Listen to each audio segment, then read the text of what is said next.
Hello everyone, welcome to the video. दोस्तों, आज के इस वीडियो में हम लोग चर्चा करेंगे इंडिया में चल रहे कोचिंग इंडस्ट्रीज के बारे में। जी हाँ दोस्तों, कोचिंग इंडस्ट्रीज के बारे में, कोचिंग इंडस्ट्री को लेकर कुछ ऐसी घटनाओं के बारे में मैं आप लोगों को बताऊंगा जिसको सुनकर जानकर आप लोग बिल्कुल हैरान और परेशान रह जाएंगे। दोस्तों, तो आज के इस वीडियो में हम लोग चर्चा करेंगे, बहुत ही बेहतरीन टॉपिक है ये हमारा। तो अगर आप लोग इस चैनल पे नए हैं, सबसे पहले आप लोगों से रिक्वेस्ट है कि इस चैनल को सब्सक्राइब जरूर कर लें। तो चलिए दोस्तों, शुरू करते हैं, सीखने समझने का प्रयास करते हैं। इस मुद्दे पर मैं इसलिए बोल पा रहा हूं दोस्तों क्योंकि मुझे कई वर्षों का कोचिंग इंडस्ट्री में काम करने का अनुभव है, ठीक है। और एक शिक्षक होने के साथ साथ मैं एक विद्यार्थी भी रह चुका हूं, तो मेरे साथ भी बहुत सारी ऐसी घटनाएं हुई है। दिल्ली से लेकर मैं सारी चीजों को बताऊंगा, ठीक है। दिल्ली में जो कोचिंग हब है आपका मुखर्जी नगर, यह किस प्रकार का स्कैम चलता है, किस प्रकार की सारी चीजें चलती है, उसके बारे में मैं आप लोगों को बताऊंगा, ठीक है। तो इस वीडियो में बने रहें और अंत तक बने रहेंगे दोस्तों। सबसे पहले मैं आप लोगों को बताऊंगा, जब एक बच्चा गांव से निकलकर बिल्कुल पूरा मेहनत करके ये सपना लेकर मन में आता है कि मुझे इनकम टैक्स ऑफिसर बनना है, आईएएस ऑफिसर बनना है, आईपीएस ऑफिसर बनना है, इन सब सपनों के साथ जब वो एक शहर की तरफ आता है और यहाँ आने के बाद जो अपने मन में कल्पना करके आता है कि मैं ऐसे करूंगा, वैसे करूंगा, ये होगा, वैसे होगा, ऐसे होगा, ऐसे, लेकिन जब आप शहर में पहुंचते हैं तो वो कहीं ना कहीं बिल्कुल विपरीत होता है मेरे दोस्त। विपरीत कैसे होता है मैं आप लोगों को बताता हूँ। मान के चलिए एक कोचिंग इंडस्ट्री है, मैं किसी भी कोचिंग का नाम नहीं लूंगा, एक कोचिंग है जिनका फीस यूपीएससी के लिए करीबन 1.65 से लेकर 2 लाख के करीब पड़ता है, ठीक है। अब कोर्स का ड्यूरेशन क्या होता है वो 1.5 साल का बताते हैं, लेकिन 2 साल लगभग में कंप्लीट होता है दोस्तों, ठीक है। मैं आप लोगों को ये भी बताना चाहूंगा कि जिस हिसाब से जब आप उस कोचिंग में एडमिशन लेने जाते हैं, जिस हिसाब से आपकी काउंसलिंग होती है, तो आपको ये लगेगा कि भाई साहब अब तो जो है मैं आईएएस बन ही गया, ठीक है। लेकिन ऐसा बिल्कुल भी नहीं होता है। आपको जैसे जो भी चीजें बताई जाती है, आप जैसे जैसे समय व्यतीत करते जाते हैं, आपको धीरे धीरे पता चलते जाता है कि भाई साहब ये तो मेरे साथ स्कैम हो रहा है। अब स्कैम क्या होता है मैं आप लोगों को बताता हूँ। जैसे आप लोग देखते होंगे, एक बहुत ही जाने माने शिक्षक हैं, हिंदी ऑप्शनल पढ़ाने वाले, मैं नाम नहीं ले रहा उनका, बहुत ही बेहतरीन हिंदी पढ़ाते हैं, कोई डाउट नहीं है, बहुत बढ़िया शिक्षक है, कोई दिक्कत नहीं है। लेकिन आज भी अगर आप लोग देखें 2026 में भी उनका जो ऑप्शनल हिंदी का कोर्स आता है वो भी रिकॉर्डेड फॉर्म में आता है, और वो आज का वीडियो नहीं है। वो जब व्हाइट बोर्ड का टाइम चलता था, व्हाइट बोर्ड में उन्होंने हिंदी ऑप्शन पढ़ाया है, उस वीडियो को आज भी क्लासरूम में रिकॉर्डेड बच्चों को सिखाया जाता है, पढ़ाया जाता है, दिखाया जाता है। लेकिन अगर आप फीस की बात करें, हिंदी ऑप्शनल का फीस इतना तगड़ा है कि आप लोग समझ नहीं सकते।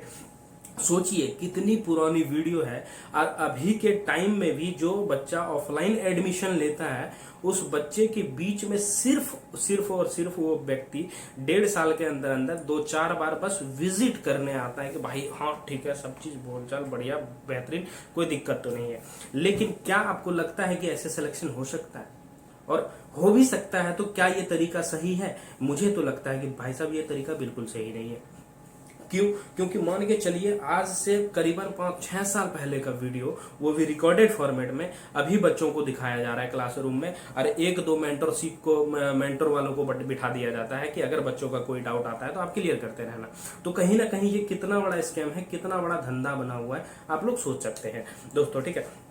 दूसरी चीज, अगर किसी कोचिंग इंडस्ट्री में मैं आपने ये जो जितनी भी घटनाएं हैं मैं वास्तविकता से बता रहा हूँ, ये मेरे साथ व्यतीत मतलब घट चुका है, इसलिए मैं बता रहा हूँ। एक कोचिंग इंडस्ट्री है जिसमें मैं एडमिशन लेके जाता हूँ किसी बच्चे का कि भैया जो है एडमिशन कराना है, फीस कितनी है? उन्होंने बताया भाई साहब 80,000 रुपये फीस है, ठीक। ड्यूरेशन क्या है? वही 1.5 से 2 साल, यूपीएससी की बात कर रहा हूँ। मैंने बोला ठीक है। उसके बाद मतलब आप लोग जैसे हटिया जाते हैं ना, मार्केट जैसे सब्जी खरीदने जाते हैं, क्या करते हैं, आपके अंदर अगर बार्गेनिंग की कला है तो आप बढ़िया सब्जी कम दामों में लेकर आ सकते हैं, ठीक। और वही चलता है कोचिंग इंडस्ट्री में भी। तो फिर जो है मैंने वही वाला तरीका अपनाया कि भैया जो है 80,000 रुपये फीस है, 1.5 लाख रुपए, सॉरी 1.5 से 2 साल रुपए, 1.5 से 2 साल ड्यूरेशन लगेगा टाइम इसको कंप्लीट होने में, ऐसे ऐसे ये शिक्षक हैं, ये पढ़ाएंगे। लेकिन जब मैं आप लोगों को ये बताता हूँ, जब आप एडमिशन लेने जाएंगे और जो आप लोगों को तस्वीर दिखाया जाता है कि ये शिक्षक हैं, ये सब्जेक्ट आपको पढ़ाएंगे, वैसा होता है 80% होता है, 20% घपला होता ही है। कोई बड़े टीचर हैं, उनका नाम जो है छाप दिया गया है, वो किसी मतलब पूरे 1.5 साल में आपको कहीं दिखेंगे ही, ठीक, आप बीच में आवाज भी उठाएंगे दो बच्चे तो उनको आवाज को दबा दिया जाएगा। तो फिर जब उन्होंने बताया मुझे कि 80,000 रुपये फीस है, तो फिर मैंने जो है वो मोल भाव करना स्टार्ट कर दिया। नए बच्चे आते हैं सर जैसे ही शहर में, तो क्या करते हैं, भैया 80,000 रुपये फीस है, ठीक है पे कर देते हैं, कोई दिक्कत नहीं है। करना पड़ता है, चाहे वो कहीं से भी करे, कर देता है, क्योंकि उनको वास्तविकता पता नहीं है। मुझे तो वास्तविकता पता था। मैंने बोला ना, ये ऐसा नहीं चल पाएगा।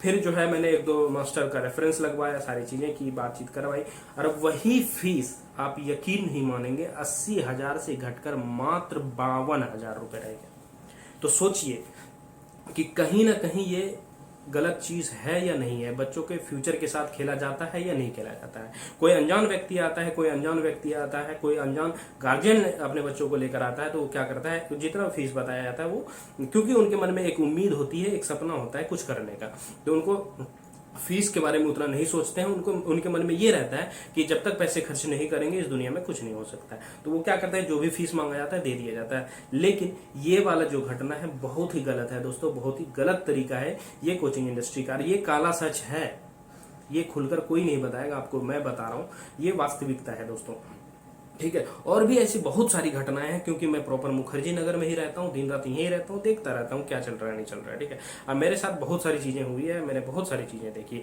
और मैं आप लोगों को बताऊंगा आने वाले समय में कि कैसे कैसे क्या क्या चीजें यहाँ चलती है, कैसे किस प्रकार का स्कैम किया जाता है, और बड़ा से बड़ा ये तो कुछ भी नहीं था, ठीक है। तो मैं आज के इस वीडियो में यही उम्मीद करूंगा कि आप लोगों को जो भी मैंने बताया उससे आप लोग सीखेंगे और सतर्क रहेंगे, और जो भी अगर आप अगला कदम लेते हैं तो ध्यान से करेंगे, ठीक है। तो चलिए दोस्तों, मिलते हैं नेक्स्ट वीडियो में, तब तक अपना ध्यान रखिए, स्वस्थ रहिए, मस्त रहिए। Thank you so much.